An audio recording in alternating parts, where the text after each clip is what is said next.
中国搏击绝不是中国足球。在足球赛场上，你可以玩虐我们中国队员，但是在这一方擂台上，你休想续写你巴西的神话。巴西鬼面人嘲讽中国搏击如同中国足球不堪一击，自己只需稍稍抬手就可以将中国人捏死一大片。面对如此难听的侮辱字眼，死神方便当场暴怒，火力全开，花式吊打巴西狂人，要为中国功夫证明，挽回尊严。简单介绍一下，如此嚣张的家伙可不是别人，而是来自巴西格斗之乡的泰拳冠军纳塔威廉。纳塔威廉目前在巴西站立领域拥有极高的名气地位，曾创下一年连续击败8位职业选手的耀眼战绩，常年霸榜巴西泰拳自由搏击领域的第1名。自从听闻死神方便击败马库斯，如日中天，找不到对手，于是纳塔威廉便主动联系中国赛事方，声称中国搏击中看不中用，自己将会成为首次 KO 死神方便的外国人。而方便面对纳塔威廉的嚣张发言，也当即做出了回应：打败你就像踢足球一样简单，我会打败你，就像韩国世界杯上巴西打败中国一样简单。中国的搏击不是中国的足球，我会让你知道什么是真正的中国功夫。今晚的比赛将会成为死神方便职业生涯的再一次封神之战。好了，废话不多说，让我们看看今晚死神方便是如何花式吊打老外的。第一回合开始，方便为了这场比赛可是沉积了2年时间，就是为了从之前的比赛风格中吸取教训，精进打法。果不出所料，方便这时候打得极为凶猛激进，一上来就对纳塔威廉采取内围压制。看这样子，方便已经被纳塔威廉的嚣张发言深深刺激到，所以才想用中国搏击好好教训一下对方。第58场比赛，他已经取得了57连胜。那么这场比赛能否延续自己不败的神话呢？哇，方便已经在退役有2年了，但是这2年当中，他并没有放弃拳台，放弃训练。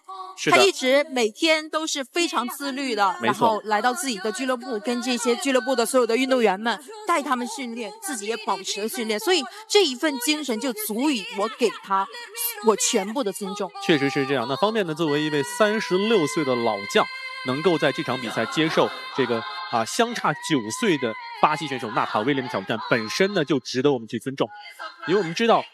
他上次在2017年1月份的时候战胜对手之后呢，大概有将近2年的时间没有在擂台之上出现。对于一个职业运动员来讲的话，这个状态其实是非常难以调整的。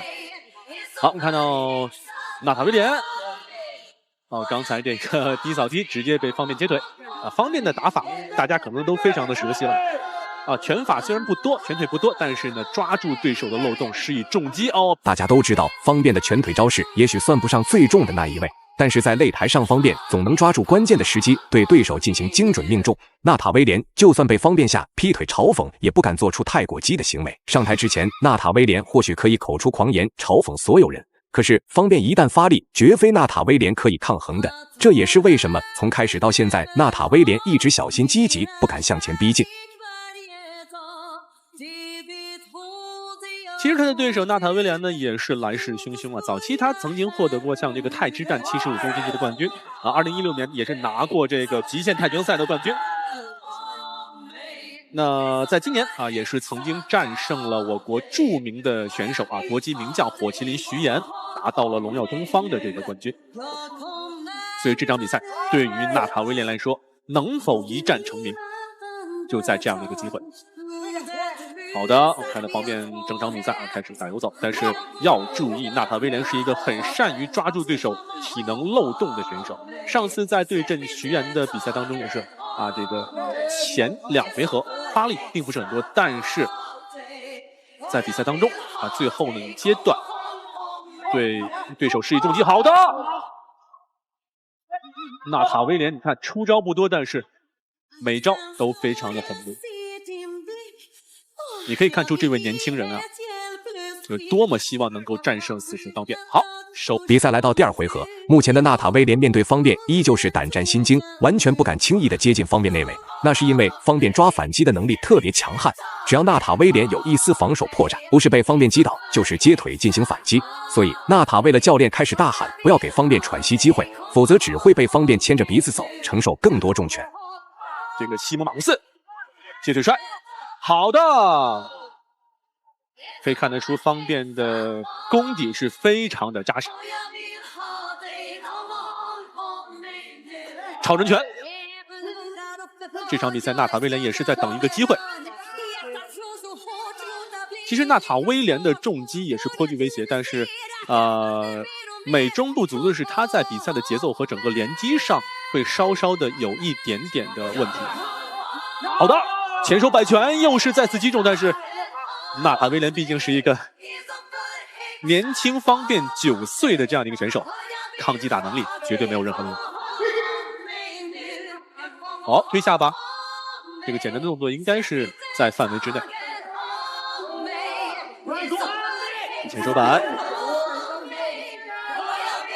纳塔威廉也曾经在新闻发布会上放出狠话呀，方便太老了，我要 KO 他，成为新的死神。我要像巴西足球队在2002年韩日世界杯上4比0战胜中国队那样，在擂台上击倒方便4。经过短暂的试探，方便貌似已经完全摸清楚了对方的战术打法，于是方便开始采取自己以往最擅长的游击战术。正面能拼能打，绝对不会手下留情。可是，一旦纳塔威廉进攻势头正猛，方便则会采取搂抱拖延时间。毕竟目前可是方便拿捏着比分优势，纳塔威廉此时此刻犹如热锅上的蚂蚁，十分的着急，渴望击倒方便。跳膝呀，真的是飞得很高。看来，将近2年的时间内，方便并没有荒废自己的技术。哦，纳塔威廉的膝击势大力沉。整蹬，好的前手板，全场已经是响起了响彻云霄的呐喊声，大家都在为方便加油。整体来讲的话，比赛现在进行到最后的第2回合最后的30秒。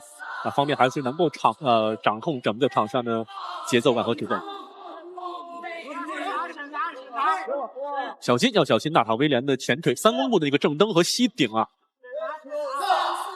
好，10秒钟，看到方便在比赛当中依然是保持了良好的竞技状态，很难想象他已经将近2年没有在擂台上去出现了。比赛来到第3回合，方便眼看纳塔威廉还是一副嚣张傲慢的表情。于是方便终于决定火力全开，直接逼近纳塔威廉的内围，采取凶猛拳法，炮弹般的重拳犹如不要钱那样狂轰纳塔威廉面部。很快纳塔威廉就被击倒在地，如此炸裂的一幕令观众们久久不能忘怀，这也充分证明姜还是老的辣。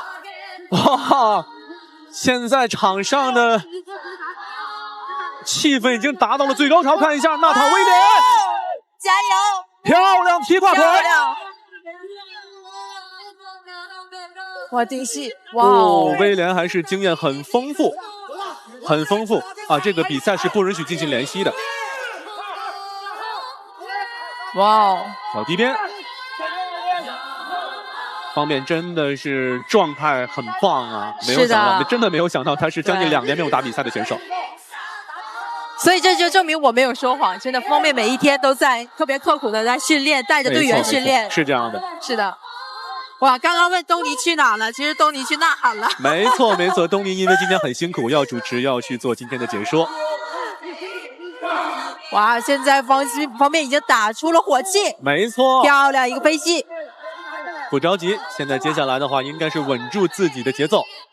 如果按照这样的一个方式来看的话，我觉得方便拿下今天的比赛应该是问题不大的。当然啊，比赛不到最后一刻，不能这样说。哎，前手刺拳，对，不断刺，对。这时候的方便眼看比分优势彻底拿稳，随即方便不再执着与纳塔威廉拼拳换脚，而是将脚下步伐加快到极致，一边游走一边进行拳法阻击。纳塔威廉就算内心很着急，却无可奈何，那是因为纳塔威廉如何猛攻都无法命中方便的头部。的1分15秒钟。哦，哇哦！纳塔威廉的膝撞真的很重。对，他在擂台的那一边，我和东一在解说席上可以听得非常的清晰。是的。一扫，最后1分钟。好的，哎呦，好危险啊！刚才这记膝击是擦着方便的脸。我们哇哦！哈哈，现场已经嗨起来了。现场的声音现在已经盖过我们解说的声音了。没错没错。而且我想说的是，方便在无论从技术上还是做人上都非常棒。确实是。今天方面的复出之战，我们现场像一龙、王宏翔，没错，刘海龙，对，蔡良婵，没错，对。这搏击圈这些大咖们都来现场助威，确实是这样。对，可以看得出方便在圈内的好人缘啊。是的。哦，又是前手把，最后15秒钟，方便的猛攻，看一下今天谁才是真正的死神。哇哦！好的，比赛结束。这场比赛也是打满了3局，当然最后这场比赛的结果到底是怎么样？我们还是要等到最后的一刻。刘宁让所有的中外选手到那个台边上来。最后公布比赛结果，方便实至名归，赢下了比赛最终胜利。大家认为方便本场比赛表现如何呢？欢迎在评论区留言讨论，我们下期再见。